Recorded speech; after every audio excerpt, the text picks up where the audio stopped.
SIP क्या होता है, आज इसी के बारे में हम बात करेंगे। यही हमारा टॉपिक है SIP यानी सिस्टमैटिक इन्वेस्टमेंट प्लान। स्टार्टिंग में जब हम SIP की बात करते हैं तो केवल SIP को समझना ही जरूरी होता है, उसके बाद अलग अलग परतों में से एक्सप्लेन किया जाता है। एक ऐसा इन्वेस्टमेंट का तरीका जो हमारे अकॉर्डिंग हो और उसके अनुसार हम अपना प्लान करते हो, सिस्टम करते हो ऐसा इन्वेस्टमेंट करने का। तो SIP का जो सबसे बड़ा अच्छा तरीका है वो होता है मंथली या फिर वीकली इन्वेस्टमेंट। लेकिन वीकली हमसे क्या इन्वेस्टमेंट का इसको याद रखना भी एक काफ़ी टास्क, क्योंकि ये 1-2 दिन का काम तो है नहीं, इसको कंटिन्यू करना पड़ता है। तो इसलिए 1 हफ्ता, 2 हफ्ता, 5 हफ्ता, 10 हफ्ता तक तो ये काम चल सकता है। लेकिन क्या है कि लॉन्ग टर्म का इन्वेस्टमेंट होता है। SIP वैसे तो हम कभी भी इसको विड्रॉ कर सकते हैं, लेकिन इसमें अगर अच्छा खासा अमाउंट चाहिए तो लॉन्ग टर्म के लिए खेलना पड़ता है। इसलिए हम मोस्टली मंथली इसमें SIP करते हैं। जिस महीने की तारीख में हम SIP सेट करते हैं उसी महीने की तारीख को हमेशा SIP अपने आप बैंक से डिडक्ट हो जाएगी और हमारा जो पैसा है, जितना भी हम सेट करके रखते हैं, 500 से लेकर कितना भी जो हम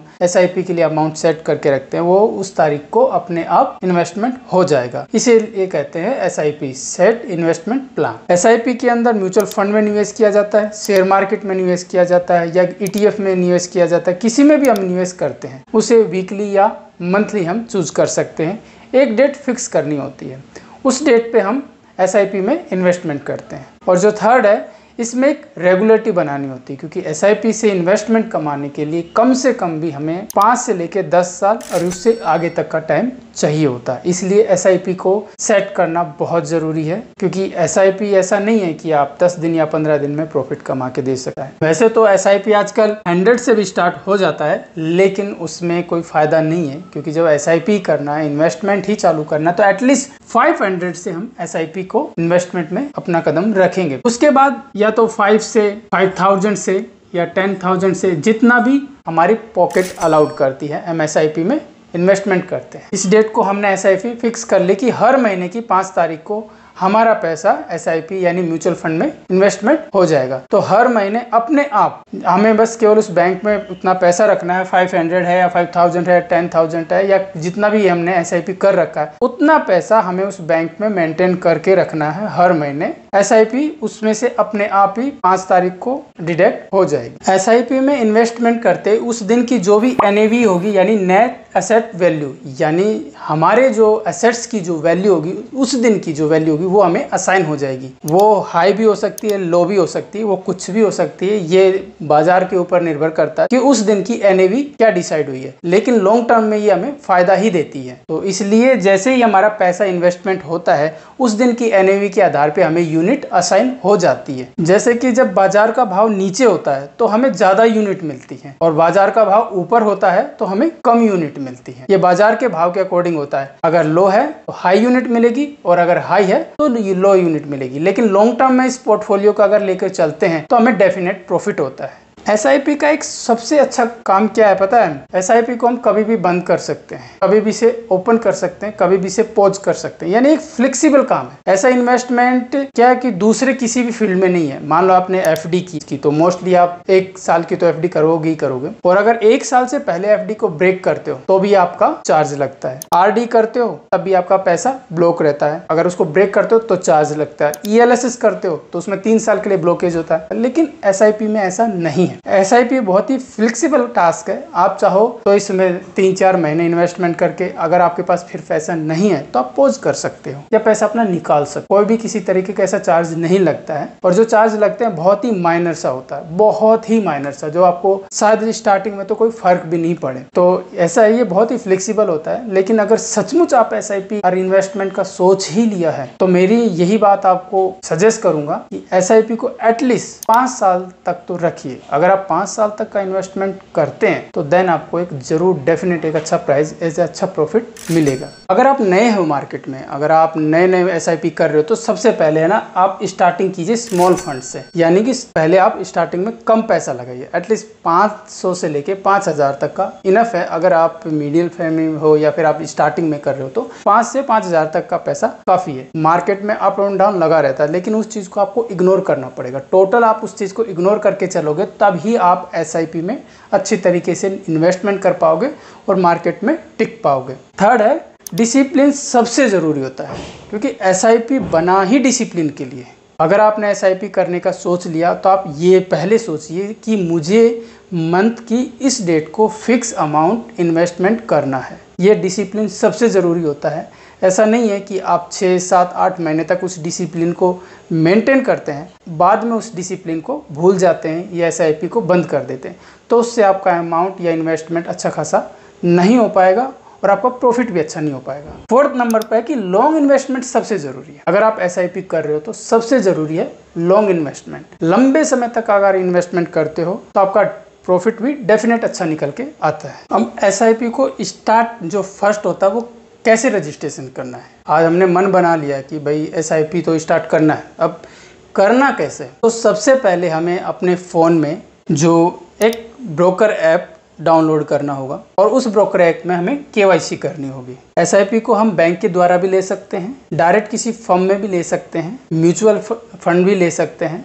लेकिन आज के टाइम में जितना फ्लेक्सिबल है, जितना स्मार्ट तरीका है, तो हम एक फ़ोन से भी अपनी एसआईपी को स्टार्ट करते हैं। उसके लिए हम फ़ोन में किसी भी एक ऐप को डाउनलोड करेंगे, जो जीरोधा भी हो सकता है, एंजल वन भी हो सकता है, पेटीएम के द्वारा भी कर सकते हैं, ग्रो ऐप भी हो सकता है, अपस्टॉक्स भी हो सकता है। कोई भी एक ऐप हम डाउनलोड करेंगे और उसमें अपनी केवाईसी करेंगे। पैन कार्ड और आधार कार्ड के साथ अपनी केवाईसी पूरी करेंगे। जैसे ही हमारी केवाईसी पूरी हो जाएगी उस ऐप में, हमारा एसआईपी के लिए पूरा रजिस्ट्रेशन होकर तैयार हो जाएगा। अब बात आती है इन्वेस्टमेंट की। कितना फंड हमें अब इन्वेस्टमेंट करना है। मान लीजिए 5000 की एसआईपी का हमने फंड डिसाइड कर लिया। अब बात आती है इन्वेस्टमेंट का प्लान, कि हम उस जो एसआईपी कर रहे हैं उसके किस पर्पज से कर रहे हैं, कि लॉन्ग टर्म के लिए प्रॉफिट गेन करना है, या अपना घर तैयार करना है, बच्चों की शिक्षा के लिए करना है, या कोई अदर लायबिलिटीज है, या कहीं घूमने जाना है। तो जिस तरीके का हमारा प्लान होता है उस तरीके का हमारा इन्वेस्टमेंट उसके अंदर चालू करते हैं। मान लीजिए हमारे घर के लिए, और घर हमें बनवाना है 5 साल के बाद, हम उसके अंदर मिनिमम 20 से 25,000 की एसआईपी करते हैं, तो 5 साल बाद हमें एक अच्छा खासा अमाउंट मिल जाएगा। ऑलमोस्ट हम घर का अपना सपना पूरा कर सकते हैं। तो एक गोल डिसाइड करके अगर हम एसआईपी करते हैं तो हमारे लिए एसआईपी करना और उस गोल को पाना काफ़ी ईजी हो जाएगा। अब हम एसआईपी को अपनी सुविधा के अनुसार भी चूज कर सकते हैं। मान लीजिए एसआईपी के बारे में हमने थोड़ा बहुत जाना हुआ है, अगर हमें थोड़ी सी रिस्क लेने का, रिस्क मैनेजमेंट का थोड़ा सा अनुभव है, तो हम इक्विटी फंड में भी इन्वेस्टमेंट कर सकते हैं। इसके अंदर क्या हाई रिटर्न मिलते हैं, लेकिन इसके अंदर रिस्क भी थोड़ा हाई होता है, क्योंकि मार्केट के उतार के चढ़ाव के अकॉर्डिंग अगर मार्केट हाई जाता है, शेयर मार्केट में उछाल अच्छा आता है, तो हमें मिलने वाला प्रॉफिट भी हाई होगा, डेफिनेट हाई होगा। लेकिन इन केस मार्केट क्रैश हो जाता है, इन केस मार्केट डाउन चला जाता है, तो जो इन्वेस्टमेंट हमने कर रखा है वो भी डाउन चला जाता है। इसके लिए फिर हमें लॉन्ग टर्म तक का वेट करना होगा। उसके लिए चाहिए होगा पेशेंस। ऐसा नहीं है कि लॉस होगा, लॉस बिल्कुल नहीं होगा, बट इतना है कि अगर मार्केट डाउन चला गया तो हमने जो इन्वेस्टमेंट कर रखा है उसका पोर्टफोलियो भी डाउन जाएगा। और वो डाउन कितना भी हो सकता है, 1 महीने भी हो सकता है, 1 साल भी हो सकता है, और काफ़ी बार तो 2 से 3 साल का भी हो सकता है। तो आपको पेशेंस बना के रखना होगा और अपना इन्वेस्टमेंट कंटिन्यू करके रखना होगा। लॉन्ग टर्म में आपको डेफिनेट उसका फायदा आपको देखने को मिलेगा। लेकिन आप चाहते हो कि मुझे रिस्क नहीं लेना है, मैं अपना इन्वेस्टमेंट फिक्स करना चाहता हूँ, जितना इन्वेस्टमेंट चाह रहा हूँ उसकी इतनी परसेंटेज की वैल्यू को मैं फिक्स करना चाहता हूँ कि मुझे इतना ही प्रॉफिट काफ़ी है, मेरे लिए काफ़ी है, तो उसके लिए हम डेट फंड को चूज करते हैं। डेट फंड एक ऐसा फंड होता है जिसके अंदर लो रिस्क होता है, यानी रिस्क बहुत कम होता है, और उसका रिटर्न भी मीडियम होता है, यानी लो होता है, इतना हाई रिटर्न नहीं होता, लगभग 8 से 9, 10, 11 तक उसका रिटर्न होता है परसेंटेज के हिसाब से। तो हम डेट फंड की तरफ जा सकते हैं अगर हम रिस्क नहीं लेना चाहते। और अगर हम सो हैं कि भाई हम थोड़ा सा रिस्क लेना चाहते हैं और थोड़ा अच्छा रिटर्न लेना चाहते हैं, तो हम उसमें हाइब्रिड फंड, जो हाइब्रिड फंड होते हैं जिसके अंदर रिस्क भी होता है, थोड़ा कम भी रिस्क होता है, उसमें मीडियम फंड्स बोलते हैं, या फिर मिड कैप भी बोल सकते हैं, हाइब्रिड फंड भी बोल सकते हैं। उसके अंदर क्या मीडियम रिटर्न हमें मिलते हैं, लगभग 11-12 के करीब हमें रिटर्न मिलते हैं, और उसका रिस्क भी लगभग मीडियम होता है। तो इस तरीके से ये कुछ फंड्स हैं। जब हम एसआईपी को स्टार्ट करते हैं तो ये हमारे ऊपर आता है कि हम एसआईपी को किसमें से इन्वेस्टमेंट करते हैं। इनमें से जो भी इन्वेस्टमेंट का प्लान हम चुनते हैं उसमें हमारा इन्वेस्टमेंट चालू हो जाता है।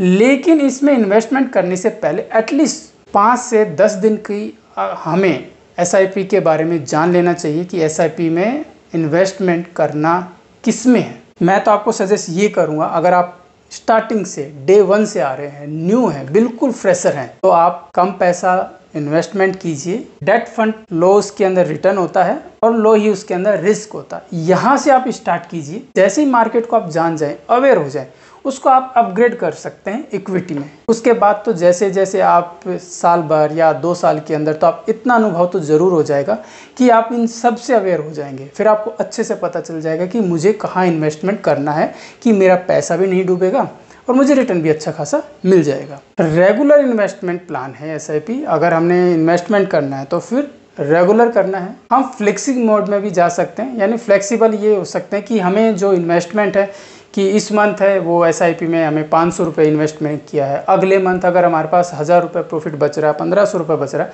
तो हम उसमें 1500 रुपये इन्वेस्टमेंट कर सकते हैं। उससे अगले मंथ ज़्यादा हो रहा है, 2000 या 2500 हो रहा है, तो 2500 रुपये भी कर सकते हैं। और उससे अगले मंथ फिर 500 रुपये का प्रॉफिट हो रहा है, तो हम उसमें 500 भी कर सकते हैं। ये फ्लेक्सिबल जो अमाउंट होता है उसको भी हम SIP में इन्वेस्टमेंट करते हैं। लेकिन अगर आपको थोड़ा सा प्रॉफिट ज़्यादा कमाना है तो आप कुछ परसेंटेज पर ईयर उसके अंदर अगर बढ़ा सके, मान लीजिए आपने स्टार्टिंग की है 500 से, यानी 500 से आपने SIP की स्टार्ट की। अब आपको नेक्स्ट ईयर अगर इसमें 500 में अगर 250 और ऐड करके, यानी कि लगभग 750 से स्टार्ट कर देंगे, तो आपको देखोगे तो थोड़ा सा प्रॉफिट ज़्यादा मिलेगा। नेक्स्ट ईयर फिर इसे हम बढ़ा सकते हैं। इस तरीके से कुछ परसेंटेज अगर ईयर बाई ईयर हमें बढ़ाते चलेंगे तो हमारा प्रॉफिट थोड़ा ज़्यादा निकल के आएगा, बहुत अच्छा अमाउंट हमें मिलेगा। तो कोशिश कीजिए, अगर जितने से आप स्टार्ट कर रहे हो नेक्स्ट ईयर उसमें कुछ अमाउंट जोड़ कर हम स्टार्टिंग कंटिन्यू कर सके, तो हमें SIP का डेफिनेट एक अच्छा रिजल्ट देखने को मिलेगा। उम्मीद है मैंने SIP के बारे में लगभग आपको सारी चीज़ बता दी है। अभी बची नहीं है जो SIP की बेसिक्स में नहीं बताई हो, फिर भी कोई चीज़ ऐसी रह गई हो तो आप मुझे कमेंट्स में बता सकते हैं। और यही एक SIP का प्लान है फ्रेंड्स। SIP, टर्म इंश्योरेंस या फिर हेल्थ इंश्योरेंस, आप जितनी जल्दी स्टार्ट करोगे ना, आपके लिए ही प्रॉफिट है। क्योंकि जैसे आज ये मैं वीडियो बना रहा हूँ और आज मैं आपको SIP कह रहा हूँ, तो एटलीस्ट मैंने भी SIP शुरू की हुई है जब भी मैं आपसे कह रहा हूँ। ये वीडियो बनाने का ये एक पर्पज़ नहीं है कि आपको वीडियो बनाया, आपको गाइड किया, नहीं। SIP भी मैंने शुरू कर रखी, हेल्थ इंश्योरेंस भी मेरे पास है और टर्म इंश्योरेंस भी मेरे पास है। ये सभी चीज़ें मेरे पास है और मैं इसलिए आपको कह रहा हूँ कि इसमें इन्वेस्टमेंट कभी खराब नहीं जाता है। आपको लगता होगा कि हमारी जेब से पैसा जा रहा है, कहीं ये डूब ना जाए, कहीं ये बेकार ना चला जाए, लेकिन ऐसा नहीं है। जब आप इसे लॉन्ग टर्म में देखोगे तो आपका रिटर्न भी आपको मिलेगा। टर्म इंश्योरेंस का फ़ायदा है वो भी आपको अलग तरीके से मिलेगा, और अगर हेल्थ इंश्योरेंस है उसका भी डेफिनेट आपको फ़ायदा मिलता है। उम्मीद है आपको सारी चीज़ें समझ में आ गई होंगी और मिलते हैं नेक्स्ट वीडियो में। जब तक के लिए धन्यवाद।